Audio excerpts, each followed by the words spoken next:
Good evening, teachers and friends. Last 3 வீடியோலையும் சைக்காலஜியில் வந்து unit 1, 2, 3 ஒரு இம்பார்ட்டன்ட் கொஸ்டின்ஸ் போட்டுட்ருந்தேன்.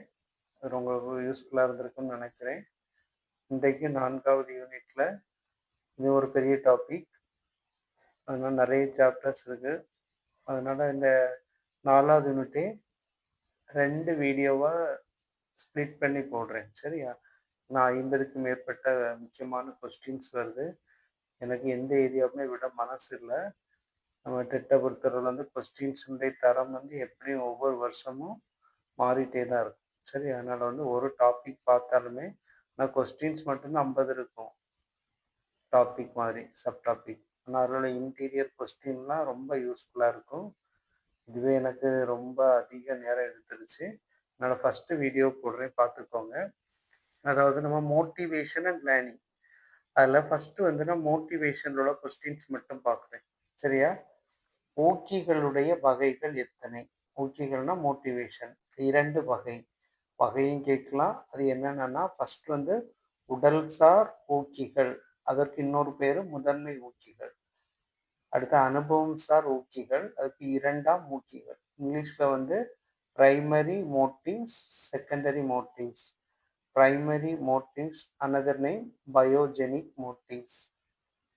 செகண்டரி மோட்டிவ்ஸ்க்கு சோசியோஜெனிக். இப்போ பிரைமரிக்கு வந்து பயோஜெனிக், செகண்டரிக்கு வந்து சோசியோஜெனிக். இப்போ மோட்டிவேஷனுடைய டைப்ஸ் வந்து 2. சரி, ஊக்கிகளின் வகைகள் 2, பிரைமரி, செகண்டரி, உடல் சார், அனுபவம் சார், பயோஜெனிக், சோசியோஜெனிக். 2வது கொஸ்டின், வெகுமதி மற்றும் தண்டனை எவ்வகை ஊக்கிகளில் வரும்? சரியா? அதாவது ரிவார்ட்ஸ் அண்ட் பனிஷ்மெண்ட். இந்த மோட்டிவேஷன்லேயே 2 வகையான, இன்னொரு 2 வகை என்னன்னா அக ஊக்கி, புற ஊக்கி. அதாவது இன்ஸ்ட்ரிங், எக்ஸ்ட்ரிங்ஸ். எக்ஸ்ட்ரிங்ஸிங் மோட்டிவ்ஸில் தான் வெகுமதியும் தண்டனை. எதுக்குன்னா அந்த கொஸ்டின்ஸ் வந்து வெகுமதி தண்டனைன்னா அந்த மாணவர்களுக்கு நம்ம வந்து ஏதாவது தவறு செய்தார்கள்னா அவங்களுக்கு பனிஷ்மெண்ட் கொடுக்கணுக்கு பதிலாக ரிவார்ட்ஸ் ஏதாவது கொடுக்கலாம். அப்போ அந்த மாதிரி கொஸ்டின்ஸ் இந்த பிஜிடிஆர்பியில் கூட இந்த தண்டனை வெகுமதி பற்றி கொஸ்டின்ஸ் வந்திருக்கு. சரியா? இப்போ வெகுமதியும் தண்டனையும் மோட்டிவேஷனில் எங்கேருந்து வருதுன்னா வெளியே இருந்து தான் வரும். சரியா? அதே இது வந்து இசையை நன்றாக கேட்பது. ஒரு பையனுக்கு வந்து இசை வந்து நல்லா பிடிக்கும். ஒரு திருப்பி திருப்பி எந்த கேட்ட பாடல்களே திருப்பி திருப்பி கேட்க வந்து அவங்களுக்கு இன்ட்ரெஸ்ட் வருதுன்னா அது வந்து இன்ஸ்டிங்சிங் மோட்டிவ்ஸ், உள்ள இருந்து வரக்கூடியதாக ஊக்கிகள். சரியா? அப்போ அக ஊக்கிகள்னா என்னது, புற ஊக்கிகள்னா என்னது, ரெண்டையும் பார்த்துக்கோங்க தெளிவா. அடுத்ததாக படிநிலை தேவை கோட்பாட்டை முன்மொழிந்தவர், அதாவது theory of hierarchical needs. Maslow, Abraham Maslow. அவருடைய ஃபுல் நேம் வந்து ஆப்ரஹாம் மாஸ்லோ. சரி, படிநிலை தேவைகள்னாலே ஒரு 7 தேவைகளை சொல்லியிருப்பாரு. அது நான் நெக்ஸ்ட் பேஜில் வந்து ஒரு பெரிய சார்ட்டில் இந்த பெரிய டிராயிங்கில் போட்டு வச்சுருக்கேன். அது ரொம்ப ரொம்ப இம்பார்ட்டன்ட். சரியா? அப்போ நம்மளுக்கு தேவை படிநிலை தேவை கோட்பாட்டை முன்மொழிந்தவர் யாருன்னா ஆப்ரஹாம் மாஸ்லோ. இங்கிலீஷில் வந்து theory of hierarchical needs. Next வந்து அவர் அதே ஆப்ரஹாம் மாஸ்லோ வந்து எத்தனை நிலைகளில் வெளிப்படுத்தியிருக்காருன்னா 7 படிநிலைகள், 7 ஸ்டேஜஸ். சரியா?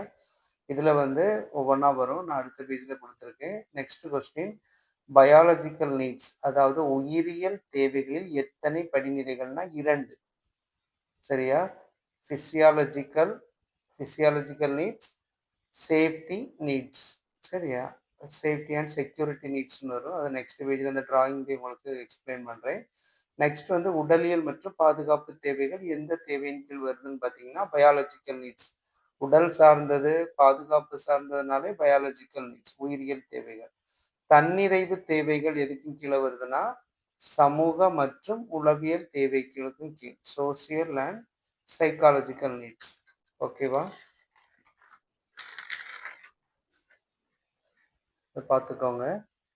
இந்த ஆப்ரஹாம் மாஸ்லோ வந்து எப்படி கொடுத்துருக்காருன்னா 7 ஸ்டெப்பாக கொடுத்துருக்காரு. கீழே இருந்து இப்போ பாருங்க 1 2 3 1 2 3 4 5 6 7 இந்த கோபுரத்தில் ஞாபகத்தில் வச்சுக்கோங்க. ஃபர்ஸ்ட் வந்து ஃபிசியாலஜிக்கல் நீட்ஸ், அதாவது உடலியல் தேவைகள். தமிழ்ல இங்கிலீஷ்ல 2லும் எழுதியிருக்கேன். கண்டிப்பா இதுலேருந்து ஒரு கொஸ்டின்ஸ் வரும். சரி, அதனால நீங்க இந்த டிராயிங் அப்படியே மனப்பாடமா படிச்சு வச்சுக்கோங்க. 7 ஸ்டெப்பு. கீழ இருந்தே தான் மேல போகும். கீழ்நிலை தேவையிலிருந்து மேல்நிலை தேவைக்கு போகும். கீழ இருந்து மேல போறது. சரியா? ஃபர்ஸ்ட் வந்து உடலியல் தேவை, பாதுகாப்பு தேவை, அன்பு மற்றும் உரிமை தேவைகள், தன்மதிப்பு தேவைகள், அச்சீவ்மெண்ட் அதாவது அடைவுக்க தேவைகள், அழகியல் தேவைகள், தன்னிறைவு தேவைகள். ஓகேவா? physiological, safety and security, affiliational, esteem, achievement, aesthetic, self actualization. ஞாபகத்தில் வச்சுக்கோங்க 7ஐயும்.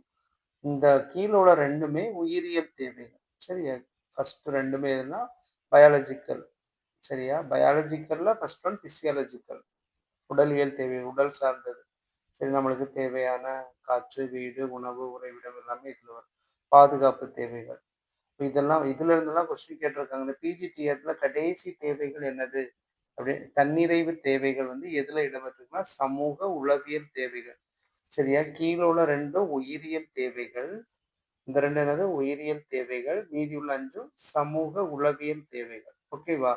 அதே இது வளர்ச்சியின் அடிப்படையில பாத்தீங்கன்னா கீழே உள்ள 3 குறைபாட்டு தேவைகள். கீழே உள்ள 3 என்னது குறைபாட்டு தேவைகள், அதாவது டெஃபிஷியன்சி நீட்ஸ். அது நான் இங்கிலீஷ்ல உள்ளதை சேர்த்து எழுதியிருந்தேன். அது ரொம்ப கொச்ச கொச்சன்னு இருக்குன்னா தமிழை மட்டும் தனியாக எழுதியிருக்கேன். சரியா?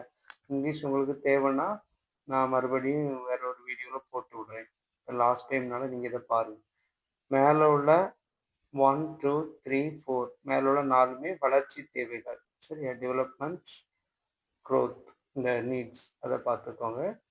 மொத்தம் 7 உடலியல், பாதுகாப்பு, அன்பு, உரிமை தேவைகள். இதுக்குள்ள இருந்து எக்ஸாம்பிள் ஏதாவது கொடுத்தாங்கன்னா நீங்க யோசித்து பார்த்தீங்கன்னா பொறுமையா யோசித்தீங்கன்னா டக்குனு நம்மளுக்கு ஆன்சர் வந்துடும். ஃபர்ஸ்ட் உடல், அடுத்த பாதுகாப்பு, அடுத்த அன்பு, அடுத்து தன்மதிப்பு வேணும், அடுத்தது அடைவுக்கம். இதெல்லாம் இருந்தாதான் ஒரு தேவை பூர்த்தி அடைஞ்சாதான் அடுத்த தேவைக்குள்ள மாணவன் கடந்து செல்வான். அதை பத்தி தான் ஆப்ரஹாம் மாஸ்லோ சொல்லியிருக்காரு. சரி, அதனாலதான் இந்த 7 ஸ்டெப்.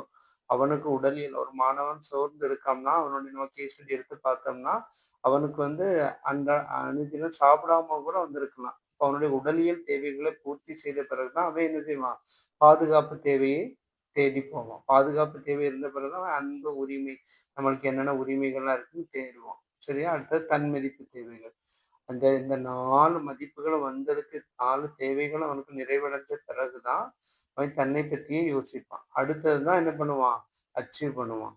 அதுக்கப்புறம் ஏஸ்தட்டிக். இந்த ஏஸ்தட்டிக் எதுல வரும்னா இதுக்கு எடுத்துக்காட்டு நம்ம ஏதாவது ஒரு புக்கு படிக்கிறோம்னா புக்குல ரொம்ப இன்ட்ரெஸ்டா இருக்கிறது, இலக்கியம் சார்ந்தது, அவனுடைய இன்னர் அழகு, அவுட்டர் அழகு எல்லாமே. தன்னிறைவு தேவைகள். இது 6 பூர்த்தி அடைஞ்சாதான் அவனுக்கு 7வது தான் தன்னிறைவு தேவைகள். ஓகேவா டீச்சர்ஸ்? இதுல இருந்து கொஸ்டின்ஸ் வரும், பார்த்துக்கோங்க. அடுத்தது தன்மதிப்பு தேவைக்கு எடுத்துக்காட்டுன்னு கொடுத்துருக்கேன், பார்த்துக்கோங்க. அறிவு, ஆற்றல், திறன். பாதுகாப்பு தேவைன்னா பாதுகாப்பு தேவையும் உடலியல் தேவையும் எதன் அடிப்படையில் வருகிறதுனா இந்த உயிரியல் தேவைகள். உடலியல், பாதுகாப்பு, உயிரியல் தேவைகள். ஓகேவா? அடுத்தது இலக்கியத்தில் ஆர்வமுடையோர் எவ்வகை தேவை கோட்பாட்டில் வரணும்னா அழகியல் தேவை. ஓகேவா? அடுத்தது வளையம் வீசும் சோதனையை அறிமுகப்படுத்தியவர் ஆட்கின்சன். ஆட்கின்சன்னாலே ரிங் டாஸிங் சொன்னது யாரு? ஆட்கின்சன். அடுத்தது போட்டி மனப்பான்மை பரவி காணப்படும் சமுதாய பாதிப்பு என்றும் அடைவூக்கி எழுகிறது என்றவர் ஆட்கின்சன் தான். ஆட்கின்சனை பத்தி 2 பாயிண்ட். ஒன்று வந்து ரிங் டாஸிங், இன்னொன்று வந்து போட்டி மனப்பான்மை அதிகமாக காணப்படும் சமுதாய பாதிப்பு என்றும் அடைவூக்கி எழுகிறது, அடைவூக்கி வருதுன்னு சொன்னவர் யாருன்னா அட்கின்சன். ஓகேவா? நெக்ஸ்ட் கொஸ்டின் 16வது. இந்த டெஃபனிஷன்லாம் கொடுத்து இந்த டெஃபனிஷன் வந்து யார் சொன்னதுன்னு கேட்குறாங்க. சரி, அதனால இதை பார்த்துக்கோங்க. கற்றல் என்பது அனுபவம் மற்றும் பயிற்சியினால் எழும் நிலையான நடத்தை மாற்றம் என்று கூறியவர் கேட்ஸ். எ பெர்மனன்ட் சேஞ்ச். இதை ஞாபகத்தில் வச்சுக்கோங்க. சரியா? Practice and experience. அந்த நான் நேற்றுக்கே ஒரு வீடியோவில் காமிச்சேன். அந்த டெஃபனிஷன் எல்லாத்தையும் ஞாபகத்தில் வச்சுருக்க முடியாது. அந்த குறிப்பிட்ட வேர்ட் மட்டும், கீவேர்ட் மட்டும் ஞாபகத்தில் வச்சிங்கன்னா நேம் ஞாபகத்தில் வந்துடும். சரியா? Practice and experience. தமிழில் வந்து அனுபவம் மற்றும் பயிற்சினால தான் கற்றல் நடைபெறுகிறது. இது லேர்னிங் டாபிக். சரி, இது சொன்னது யாருன்னா கேட்ஸ். ஓகேவா? அடுத்தது மரபுவழி கற்றல் எந்த காரணியுடன் தொடர்புடையது? மரபுவழி கற்றல் உயிரியல் காரணி பயாலஜிக்கல் ஃபேக்டர்ஸ். சரியா? நெக்ஸ்ட் வந்து கவனம், ஊக்கம், நுண்ணறிவு, நினைவு, எவ்வகை காரணி. இது எல்லாமே எங்கேருந்து வரும்னா பயாலஜிக்கல் ஃபேக்டர்ஸ். சரியா?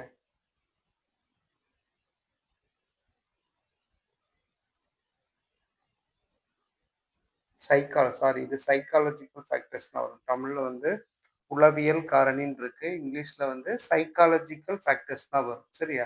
அதான் நம்ம சைக்காலஜில என்னென்ன டாபிக்லாம் பார்க்குறோமோ, அதாவது அட்டென்ஷன், மோட்டிவேஷன், இன்டெலிஜென்ஸ், ரிமெம்பரிங் இது எல்லாமே இதில் வரும். சைக்காலஜி உளவியல் காரணி. நான் இங்கிலீஷ் உள்ளதில் மாற்றி எழுதியிருக்கேன். இது தப்பு. சரி, உளவியல் காரணி வராது. உளவியல் காரணி தான். இங்கிலீஷ்ல என்ன வரும்னா சைக்காலஜிக்கல் ஃபேக்டர்ஸ். ஓகேவா? அடுத்தது ரொம்ப ரொம்ப முக்கியமானது. இந்த லேர்னிங் கர்வ்னு வரும். சரியா? கற்றல் வளைகோடுனாலே பிரையன் ஹார்ட்சர். கற்றல் வளைகோட்டை அறிமுகப்படுத்தியவர் யாரு?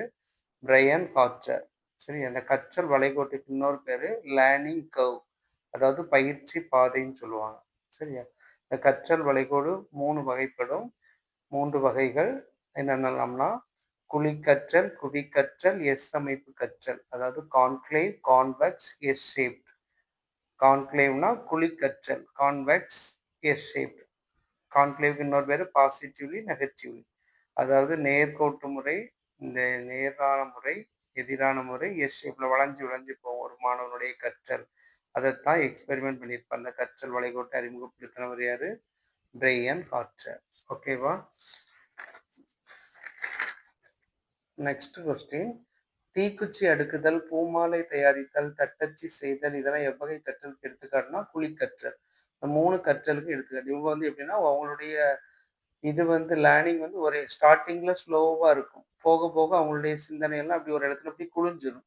ஸ்டார்டிங்ல ஸ்லோவா இருக்கும், போக போக ஃபாஸ்டா இருக்கும். சரி, இதுதான் குழிக்கற்றல். அதே குவிக்கற்றல் கான்வெக்ஸ்னா ஸ்டார்டிங்ல ஃபாஸ்டா இருப்பாங்க, போக போக ஸ்லோவாயிருவாங்க. இந்த ரெண்டுக்குள்ள டிஃபரெண்டா பார்த்து வச்சுக்கோங்க. ஸ்டார்டிங்ல ஸ்லோவா இருந்து முடிவுல வந்து ஃபாஸ்டா இருந்தா அது கான்க்ளேவ். ஸ்டார்டிங்ல ஃபாஸ்டாவும் முடிவுல வந்து ஸ்லோவா இருந்தா அது கான்வெக்ஸ். Last question. மாணவனின் கற்றல் சீராக அல்லாமல் ஏற்ற இறக்கத்துடன் இருப்பது. அதாவது ஒரு மாசம் 3rd ரேங்க் வாங்கியிருப்பான், அடுத்த மாசம் ஃபெயில் ஆயிருப்பான், மறுபடியும் 11th ரேங்க் வாங்குவான். ஒரு சீக்வன்ஸ் இல்லாம அப்படி மாறி மாறி வர்றதுக்கு பேர் தான் எஸ் அமைப்பு கற்றல். சரி, இதுக்கு இன்னொரு பேரு எஸ் ஷேப். ஓகேவா? இந்த 25 கொஸ்டின்ஸையும் நல்லா தரவா பார்த்துக்கோங்க டீச்சர்ஸ். இதுவும் இம்பார்ட்டன்ட் டாபிக் தான், எதையுமே விட முடியாது. கொஸ்டின்ஸ் வந்து ஃபில்டர் பண்ணாலும் எப்படி வேணாலும் கேட்கலாம், உங்களை பயமுறுத்தலை. அதனால பொறுமையா பார்த்தாலுமே நீங்க அந்த நேம் எல்லாம் உங்களுக்கு எது எது ஞாபகத்தில் வருதோ அந்த இம்பார்ட்டன்ட் தான் கொடுத்துருக்கேன். சரி, ரொம்ப எலாபரேட்டா கொடுக்கல, அதை படிச்சுக்கோங்க. இதை அப்படியே சப்ஸ்கிரைப் பண்ணாதவங்க சப்ஸ்கிரைப் பண்ணிக்கோங்க. பெல் ஐக்கானை கிளிக் பண்ணுங்க. அப்படின்னா தான் நான் போடுற வீடியோஸ் உங்களுக்கு அடுத்தடுத்து வரும். ஓகேவா டீச்சர்ஸ்? முடிஞ்சா உங்களுக்கு தெரிஞ்ச டீச்சர்ஸ்க்கு ஷேர் பண்ணுங்க. Okay, thank you.